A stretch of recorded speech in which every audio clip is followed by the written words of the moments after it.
Salam Indonesia, salam Nusantara dari Sabang sampai Merauke, dari Miangas sampai Pulau Rote, tang tang tang tang. Senang bertemu dengan bapak-bapak, ibu-ibu, saudara-saudara kekasih, opung, oma, angkong, mak, kakek, nenek, mbak, sopo-sopo, tulang nan tulang, amang boru nang boru, bapak tua, bapak muda, inang tua, inang muda, tulang nan tulang, abang, akang, lai itu, ya, kakak-kakak, adik-adik, semua kita. Tuhan Yesus memberkati, senang bertemu dengan Anda. Tuhan Yesus sangat mengasihi Anda. Dan saya berdoa supaya urapan Allah, kuasa Allah, urapan Roh Kudus menyertai setiap kita sehingga kita bisa menangkap hikmah dari firman Allah.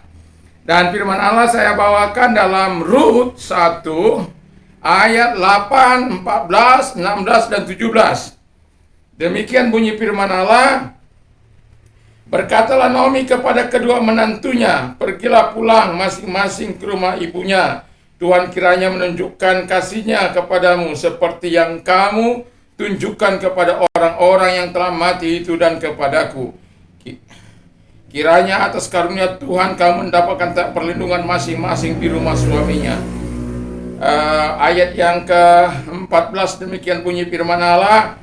Menangis pula mereka dengan suara keras, lalu Orpa mencium mertuanya itu minta diri, tapi Rut tetap berpaut kepadanya. 15 berkatalah Naomi, Tuhan telah pulang iparmu kepada bangsanya dan kepada para allahnya. Pulanglah mengikuti iparmu itu. 16 Tapi kata Rut, jangan desak aku meninggalkan engkau dan pulang dengan tidak mengikuti engkau, sebab di mana engkau pergi ke situ juga aku pergi, dan di mana engkau bermalam di situ jugalah aku bermalam. Bangsamu lah bangsaku dan Allahmu lah Allahku.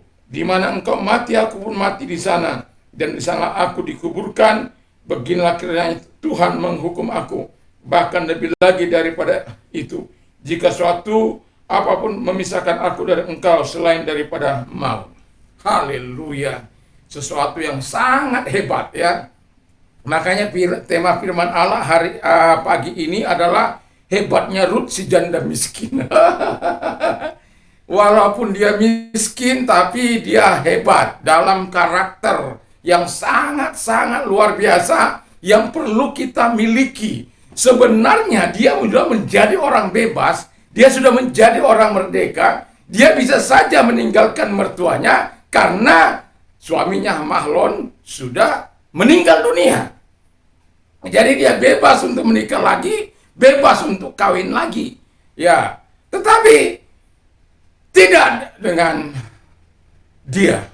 Rut mengambil sikap yang luar biasa, mengambil sikap yang sangat hebat.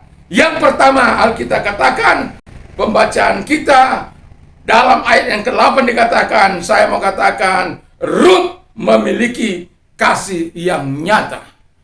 Jadi walaupun diberikan kesempatan kepada Rut ini untuk pulang ke rumah orang tuanya atau ke bangsanya, kepada ilahnya, tetapi Rut lebih memilih mengasihi Naomi dan Allah dari Allah Israel. Itulah kehebatan yang pertama.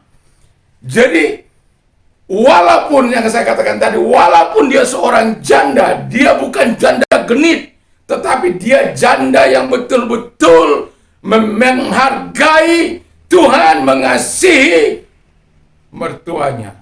Sekalipun orang akan berkata begini, apa yang engkau dapat dari mertuamu? Udah mertuamu kere, dan kamu nanti dia akan menjadi bebanmu seumur hidupmu. Ya lari kamu kok. Buat apa? Apa yang kamu dapatkan lagi dari Naomi si janda miskin itu? Mertuamu tak punya apa-apa. Dan Alkitab katakan dengan tangan kosong dia pulang. Kemarin itu kan. Jadi sebenarnya nggak ada yang bisa diharapkan dari Naomi lagi. Tetapi itulah kehebatan dari Rut. Dia mengambil sikap dengan tulus tulus untuk mengasihi Naomi seumur hidupnya. Haleluya. Saya membaca kitab Rut ini berulang-ulang, ya. Makanya ini ada beberapa hari ke depan kita akan mendengarkan bagaimana Rut, Naomi, Boas, 3 orang hebat yang menunjukkan karakternya di dalam Tuhan. Tapi ini malam kita, pagi ini kita mendengarkan firman Allah yang mengasihi. Tadi pagi anak saya membawa tentang renungan tentang Yakub, ya.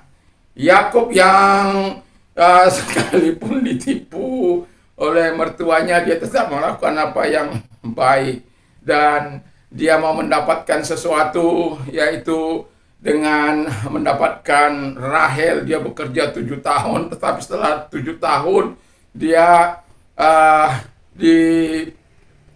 bukan mendapat Rahel, tetapi mendapatkan Lea. Dan itu mengapa engkau menipu aku. Tapi yang mau saya katakan adalah bahwa dikatakan 7 tahun itu dianggap oleh Yakub beberapa hari saja. Karena apa? Cintanya kepada Rahel. Dan orang-orang yang mencintai, orang-orang yang mengasihi, itu tidak akan menjadi beban baginya siapapun yang ada di hadapannya.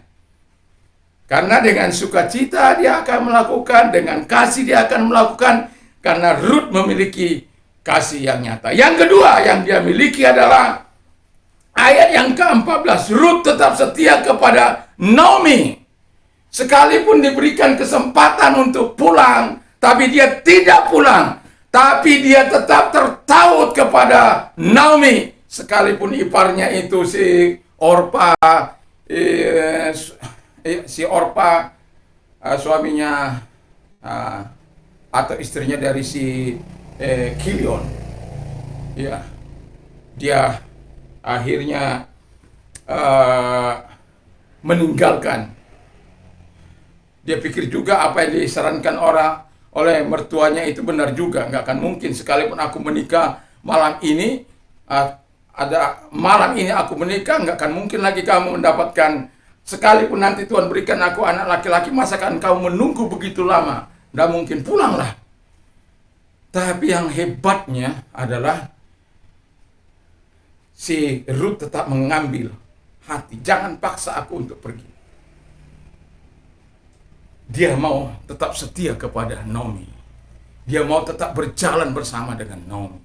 Dia tetap mau betul-betul bergandengan tangan dengan Naomi. Dia telah menunjukkan kasihnya yang nyata, dan dia akan tunjukkan kesetiaannya sampai kepada akhir hidupnya. Terkecuali maut, kata firman Allah, yang bisa memisahkan mereka.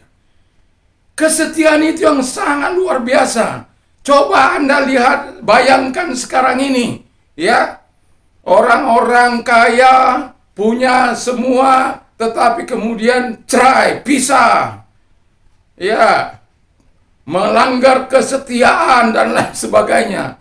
Ini sebenarnya ada hak untuk berpisah, tetapi Rut memilih untuk setia kepada Tuhan dan kepada Naomi.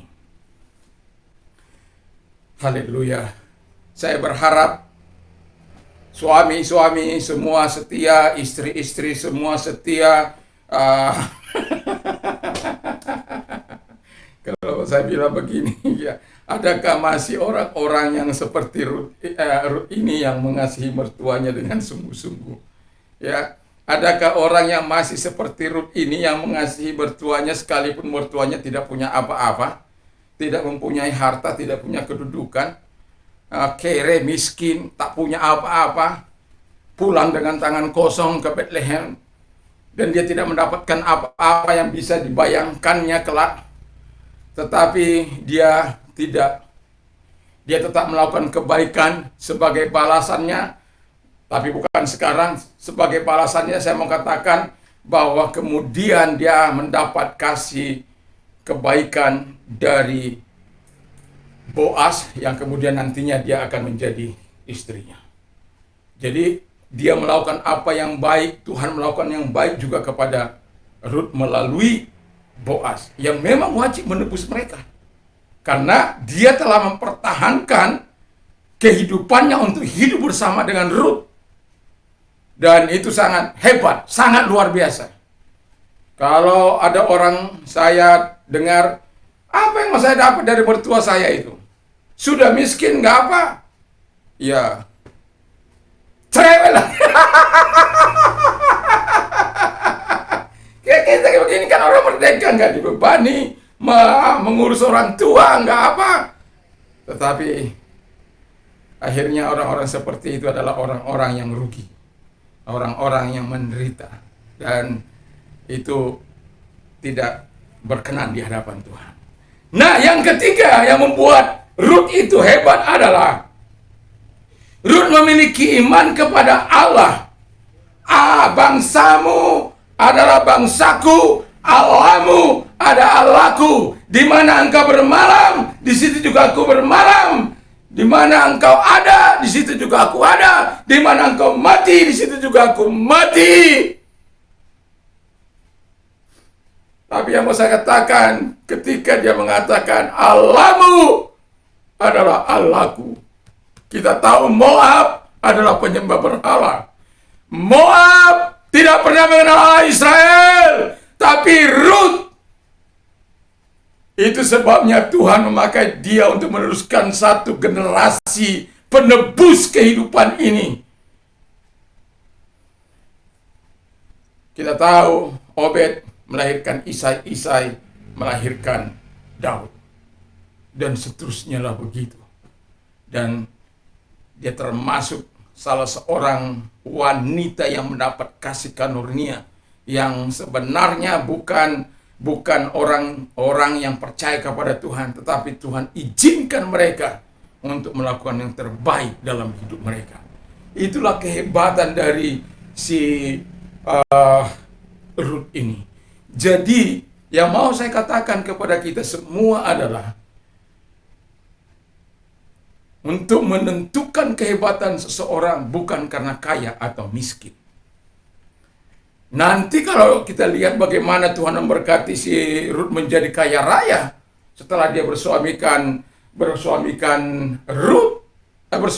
Boas, itu dia tetap mengasihi mertuanya, dia tetap cinta, dia tetap. Jadi untuk menentukan kehebatan seseorang itu bukan karena dia statusnya miskin atau kaya, tapi itu masalah batin, masalah hati yang diserahkan kepada Tuhan. Itulah yang membuat kehebatan Ruth. Dia mengasihi mertuanya, dia setia kepada mertuanya, dia beriman kepada Allah yang dipercayai oleh mertuanya. Haleluya. Dan itu sebabnya Tuhan sangat menganugerahkan kebaikan-kebaikan dalam kehidupan Ruth. Kita akan terus melihat kehidupan Ruth sampai ke pasal 4 nanti. Tetapi hari ini saya mau pagi ini saya mau mengupas tentang si Ruth, kehebatan Ruth. Nanti ada sisi pertama, sisi kedua. Ini sisi pertama tentang Ruth. Sore nanti sisi kedua, bagaimana karakter daripada Ruth yang saya harapkan itu juga yang akan menjadi bagian dari orang-orang percaya. Ya, jadi tapi nanti sore. Jadi yang mau saya katakan adalah, mari tunjukkan kehebatan kita dengan kita mengasihi dengan kasih yang nyata. Tunjukkan kehebatan kita dengan kesetiaan kita. Tunjukkan kehebatan kita dengan iman kita kepada Yesus Kristus. Maka situasi dan kondisimu ketika engkau dengan setia melakukannya. Kalau Ruth di pasal 4 mengalami perubahan yang sangat luar biasa karena dia memiliki apa yang dimiliki oleh Tuhan, apa yang dikehendaki oleh Tuhan. Dan saya berharap semua kita yang mendengarkan renungan pagi ini, kita juga memiliki hati yang sama seperti Ruth, di mana kita memiliki kasih yang nyata, memiliki kesetiaan, dan memiliki iman kepada Allah yang hidup. Mari kita tunduk kepala dan kita berdoa. Bapa yang baik, kami bersyukur berterima kasih. Berkati firman-Mu, berkati gereja Tuhan dimanapun Anda. Aras Nasional diberkati. Pemerintah kami diberkati oleh Tuhan. Presiden dan wakil presiden, para menteri, pejabat, gubernur, wali kota, bupati, camat, lurah, RT RW, semuanya aparat negara kami diberkati oleh Tuhan. Oh Tuhan Yesus Kristus, gereja-gereja Tuhan, sahabat-sahabat kami dimanapun mereka diberkati oleh Tuhan. Dan kami mau berdoa bagi yang sakit COVID, Tuhan sembuhkan mereka. Dalam nama Tuhan Yesus, tumpangkan tangan atas mereka Bapa di surga. Dalam nama Yesus, Engkau menyembuhkan mereka-mereka yang sakit COVID. Dari Sabang sampai Merauke, dari Miangas sampai Pulau Rote. Tarik roh maut itu dari mereka Tuhan. Dalam nama Tuhan Yesus Kristus. Bagi mereka-mereka yang sakit juga Tuhan Yesus, Engkau menolong mereka. Tumpangkan tangan dalam nama Yesus. Tumpangkan tangan atas kehidupan mereka yang sakit. Dan sembuhkan mereka. Dan oleh bilur-bilur-Mu menjadi sembuh. Oleh kuasa-Mu mereka menjadi sembuh. Oleh belas kasihan-Mu mereka menjadi sembuh. Terima kasih Bapa di surga, terima kasih. Yang buta melihat, yang tuli mendengar, yang bisu berkata-kata, yang lumpuh berjalan, yang lepra tahir. Dalam nama Yesus, kasih karunia-Mu datang kepada mereka Tuhan. Terima kasih Bapa di surga, bagi mereka-mereka yang mengalami getirnya kehidupan akibat dari pandemi ini Tuhan. Kami berdoa agar Tuhan menolong mereka. Tidak ada orang-orang yang melakukan hal-hal jalan pintas, hal-hal yang jahat untuk memenuhi nafkah hidup mereka dengan cara merampok, membunuh, mencuri, menipu, dan lain sebagainya.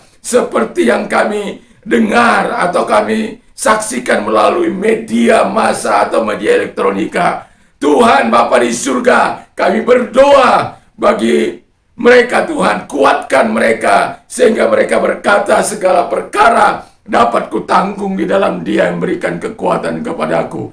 Dan hamba juga berdoa bagi mereka-mereka yang mau menerima Yesus sebagai Tuhan dan Juru Selamat mereka. Mari ikuti doa saya. Tuhan Yesus, saya sadar saya orang berdosa. Saya butuh Tuhan. Saya butuh Yesus dalam hidupku. Aku mengaku segala dosa dan kejahatanku. Ampunilah Tuhan segala dosa dan kejahatanku. Sucikan aku dengan kuasa darah-Mu. Terima kasih Tuhan. Bapa di surga, sekarang ku buka hatiku, masuklah dalam hatiku Tuhan, masuk dalam hatiku. Jadilah Tuhan, jadilah penguasa, jadilah Tuhan Bapa di surga menjadi Raja dalam kehidupanku. Ku percaya sekarang telah menerima hidup yang baru menjadi warga negara surga. Terima kasih. Dan bagi mereka juga kami mau berdoa, mau mengalami restorasi, pemulihan, atau lahir baru. Tuhan Bapa di surga, kami doakan mereka-mereka, kalau Engkau orangnya, mari taruh tangan-Mu di dalam nama Tuhan Yesus Kristus. Engkau Allah yang menolong mereka. Kami berdoa bagi mereka Bapa di surga. Sama seperti Engkau memberikan perubahan bagi murid-murid-Mu, bagi Saulus, Tuhan Bapa di surga, Engkau juga bisa memakai mereka menjadi alat-Mu masa kini, masa yang akan datang Bapa di surga. Dalam nama Tuhan Yesus Kristus, putuskan rantai dosa mereka Tuhan, dan datang kepada mereka, masuk ke dalam hidup mereka. Sama seperti Engkau ketika Engkau bertemu dengan Saulus, dia menjadi berubah karena Tuhan masuk dalam hatinya, dalam hidupnya, dan karakter Tuhan sendiri yang ada dalam hidup Saulus Bapa di surga menjadi Paulus itu. Terima kasih Bapa di surga, terima kasih. Belas kasihan-Mu datang kepada mereka Tuhan.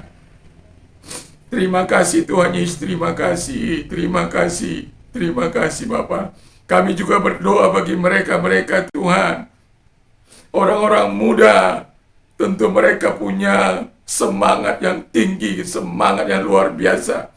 Dan mereka-mereka yang baru selesai dari SMK, SMA, maupun perguruan tinggi, kami doakan supaya mereka sabar, tidak melibatkan diri dalam hal-hal yang tidak, Tuhan, melawan hukum dan melakukan hal-hal yang jahat. Tidak Tuhan, tapi mereka Engkau kendalikan sama seperti Engkau mengendalikan Sadrak, Mesak, dan Abednego menjadi orang-orang muda yang militan, orang-orang muda yang hebat.